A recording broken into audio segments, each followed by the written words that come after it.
Hello and welcome to another update video about Ethereum. Ethereum performed quite well today. It broke my initial resistance level. Couldn't sustain yet above the previous high though, but that break above resistance obviously makes it necessary to relabel the microstructure and to assume that wave B is actually just resetting at the moment. So this is just a small change of the microstructure here within the correction. Doesn't change the overall assumption, of course, because as you may remember from the daily time frame that we have discussed. Do I actually have it open? No, 1 second. Let's go to the daily chart quickly before we dive into the microstructure and any changes there. As you might remember from the daily chart that we have discussed in previous videos, it is a pretty bullish breakout setup here on the chart where we had a 1-2, 1-2 and another 1-2 setup. Now that wave 1 is assumed to be completed with a wave 2 now in the making. Ideal target for a wave, I mean, it's not really target, it's support, because we haven't got really enough microstructure for a clear target, but support levels between 1678 and 2017. As long as 1678 is holding, a third wave is expected to take us to $3,000, $4,000 plus, yeah. That's the expectation, essentially, obviously, to a new, to 8 to 10K, 8 to 12K. So you need to consider that, and anything in the short term is really just noise. So if you're interested in the medium term, long term thing, and you want to trade it to, new all time highs and stuff, don't be concerned about, okay, does the price go down to 1700, 1800, 1900, or does it go up straight away? I mean, really, that's a bit, ridiculous. You don't want to be focused on the microstructure if you are trading to 10K. Okay, so that's one thing, because the trend is up against support. Okay, that's very important to understand. Therefore, I often say whatever happens in these corrections, it is noise. The main point here and the important thing is that the price doesn't break below 1678. Okay, to maintain that trend on the daily time frame, which is certainly stronger than any local downtrend on the 1 hour chart, okay? So that's important to understand the bigger picture. Now, in the short term, yesterday we talked about, okay, possibly this C wave to the downside has already started. The labeling was A wave down, B wave up, and possibly here the C wave down. But I complained about the look of it. And I always do that when I'm not entirely sure, obviously, right? So yeah, price broke higher, but yeah, it's literally at the moment just another higher B wave. So essentially, there isn't enough for me to say that we have already completed wave 2, especially because this wave 2 would be extremely shallow. So I still prefer a lower wave 2, but at the moment, it's obviously pushing higher, but that's at the moment, in my interpretation, just another higher B wave. There is, I added now, and it's worth having that, I added a more bullish, more direct breakout count. What would we need to see to consider wave 2 already complete? So let's assume wave 2 completed here. Then this here, this move up of the 18th of December low would be a wave 1. Very questionable one though, but I can count it as a diagonal. Then a wave 2 to the downside. This did hold support, yes. This here would have to be another wave 1, which could still get another high, then another wave 2, and that would be the breakout in a third of a third wave rally. So, however, it is unreliable at this stage because this pullback is too shallow to be a reliable wave 2. Now, saying that, what do I say very often? That pullbacks and corrections can be shallow, but that cannot be predicted.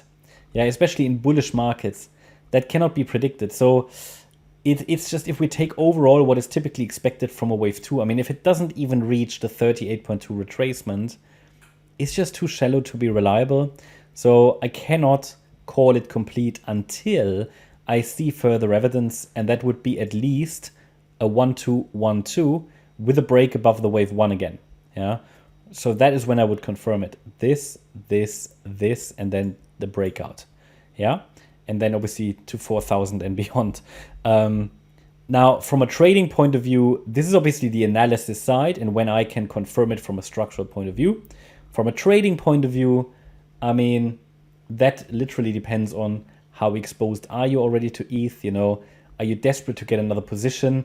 Because then you can always add a position once we get that pullback in wave 2, for example, just as a suggestion. Or you can just buy, you know, if you're trading the larger time frame, a small position, if you have no exposure at all. I mean, literally, there is no way to suggest the best approach to handle this from a trading point of view, because everybody's in a unique situation, right? So just an example, I always say that, you know, if someone has absolutely no exposure to ETH, but would like to get some exposure, I mean, by all means, you can get a small position, right? But if someone already has a nice core position, yeah, like I have a core position for ETH, I'm happy with it. I would buy again if it drops a little lower, because it gives me a nice lower, you know, average price here in this region, but I don't need to buy now, you know. So that's, everybody's in a unique situation. So think about what it means for your portfolio if yellow plays out, and make the right decision for you. But for me at the moment, until I see further evidence, I still prefer the white scenario, because I have to lean towards the probabilities, right? But this is just the noise. Remember, this is just the noise on the smaller time frame. What really matters is what happens here on the daily time frame, especially if you are interested in trading this move to the upside. Then the worst, I guess, that someone can do, and I'm not giving you financial advice, purely here my opinion, but the worst someone could do is, who hasn't got a position but wants to get one, is to try to short a wave 2 into support. That rarely works, because you're working against the trend, and the market is overall very bullish, and then you miss out on this entire run just because you wanted to save like a couple of $100, right? So again, you know, there is not the right answer how to handle this from a trading point of view, but we've seen this pattern time and time again, that the price was ready to go lower and then broke higher above resistance, but failed afterwards again.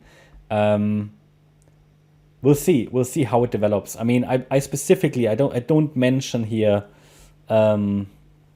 I don't mention really any, you know, clear short trade setups, because in the market at the moment, I'm rather positioned in the long side, not on the short side. This here is resistance, yes, but it's a high B wave, so B waves can overshoot. There's literally no way to say where it exactly will go.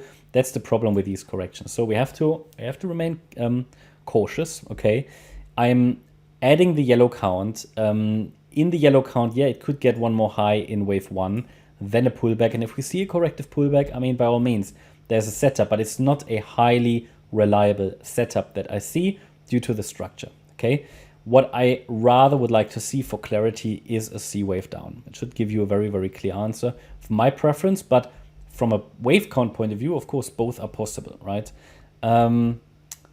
Looking at the microstructure, really the microstructure, I just want to share with you again, or show you, you know, one more high is possible, even in the white count in wave C or wave 1, because this is a 1, a 2, a 3, and this could be a small 4, and one more high in a wave 5, possibly stretching to 2,400 to 2,500, but that would be quite long for a wave 5 here. So yeah, that means we are still caught in this correction. Still not really, the chart has really not revealed yet clearly what it wants to do, because it keeps basically both options at the moment open, yeah, alive.